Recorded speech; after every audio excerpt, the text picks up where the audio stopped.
Day 2. So, I woke up pretty late this morning. It's about like 9 o'clock now. Well, 10. I'm pretty much getting ready. My mouth is dry. But yeah, I'm pretty much getting ready for just dialing today and just getting my day started. Sleeping pretty late last night.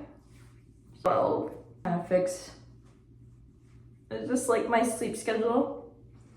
So I'm probably gonna try to shoot for like 9. Off to a good start.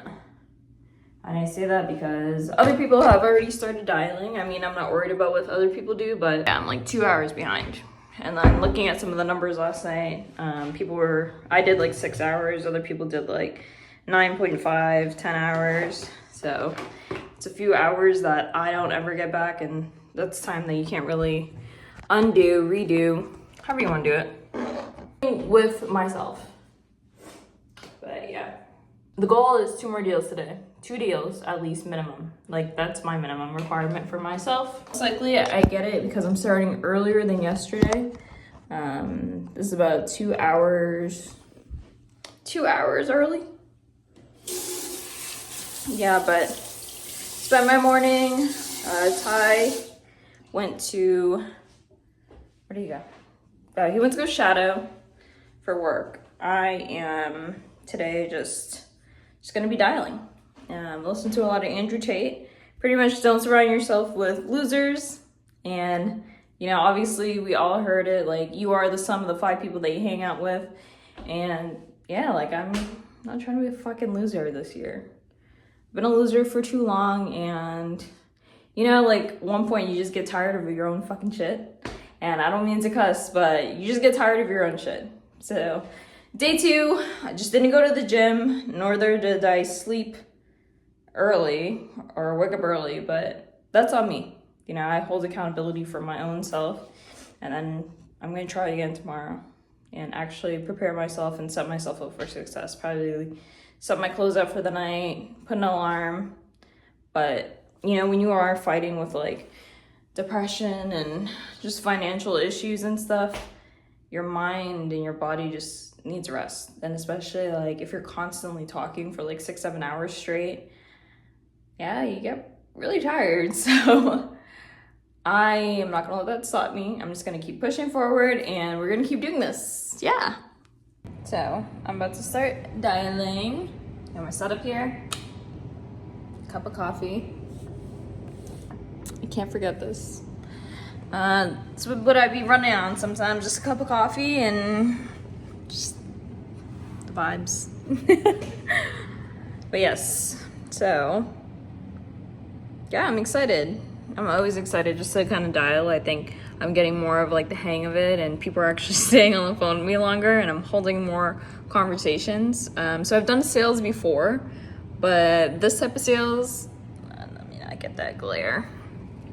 This type of sales is definitely not for the weak. I want to say that it's almost like being a door-to-door salesman and doing like cold calls. Supposedly these people have filled out some type of application, so they say, right? And I have to call and be like, hey, like, do you know who this is? Well, you know, this is for final expense benefits and blah, blah, blah, blah, right? And yeah, you get a lot of fuck yous, I'm not interested, what's this for, and blah, blah, blah, and yeah. So day 2 of just going hard in the paint.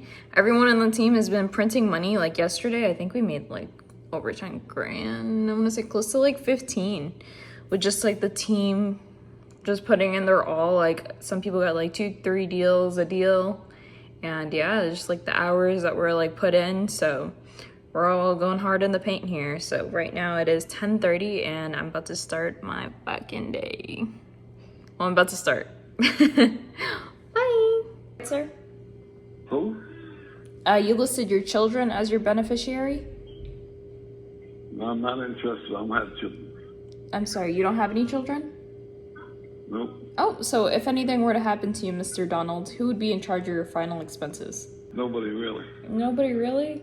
Because it's going to cover, if anything happens to me, it'll cover his education because I have custody of him. Oh, okay, so it would be going to your grandson. Did you want to leave him some money behind? Yes, I'm leaving him money behind. Okay, and would this be your first policy, or do you already have one in place? I already have one in place. Okay, understood. What's the policy that you're with your carrier? I got Forrester and I have AARP. Okay, and how much coverage do you have on both of them? Like 20,000. Okay, yeah.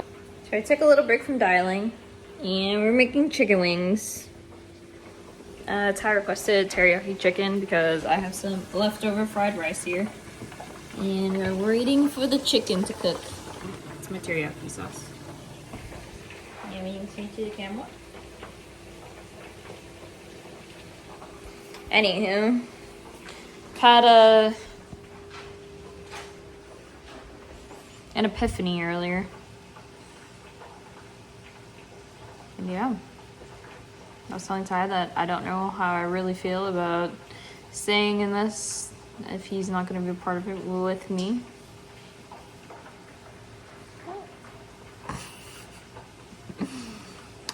Yeah, to be continued. Bye. These are the wings, teriyaki chicken wings, and my leftover fried rice. How are they? Yum. So, as I was continuing what I was saying earlier, I don't know, I think just like, you know, the thoughts of like my husband not really doing this with me, and he's kind of going off on his own venture into the space that we're in.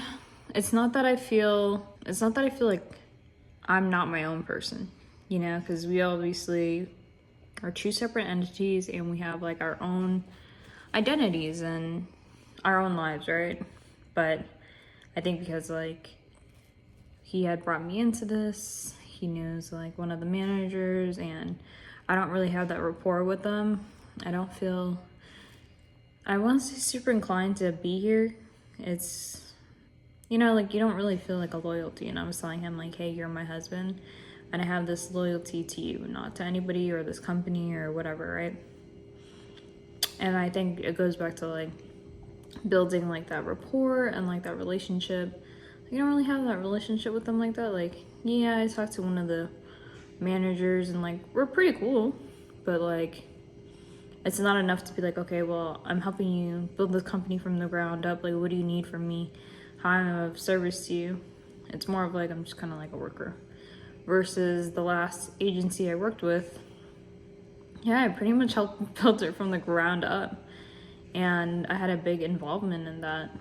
And I think like here, I don't really feel, I don't want to say valued, but more so like, I don't know, I don't feel like just inclined.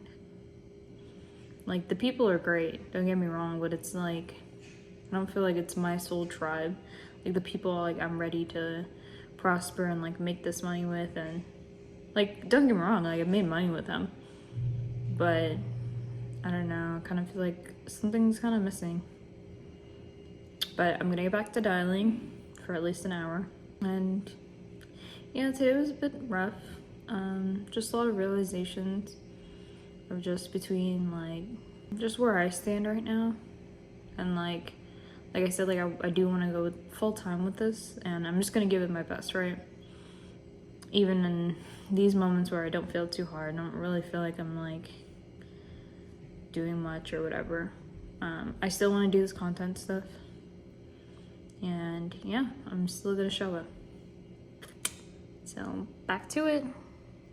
He's a doctor, but he's also herbalist, and he was telling me, you know, there's a cure if you know anybody that has diabetes. He said, you know, there's a way to kick it. I said, it is. He said, yeah.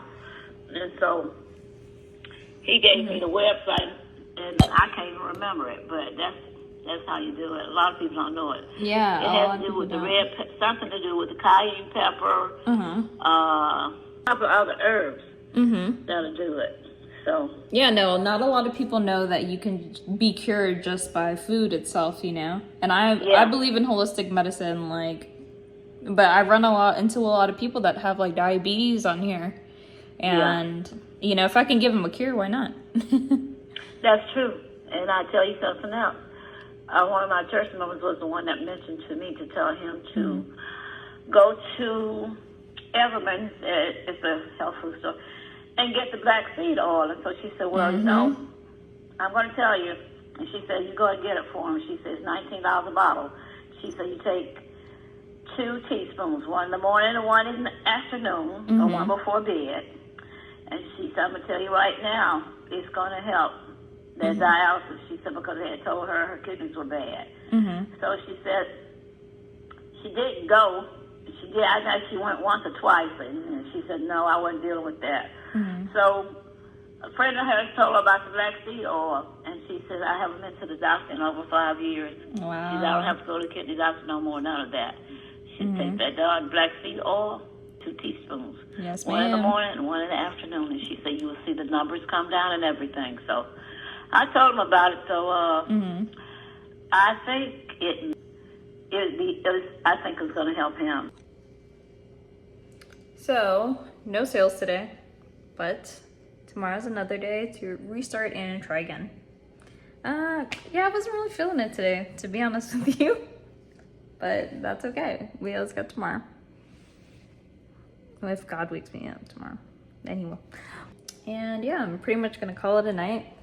After I take a bath or a shower and just reflect on my day and my life, and yeah. And I'm probably gonna play some video games and edit some videos. See you tomorrow. Bye.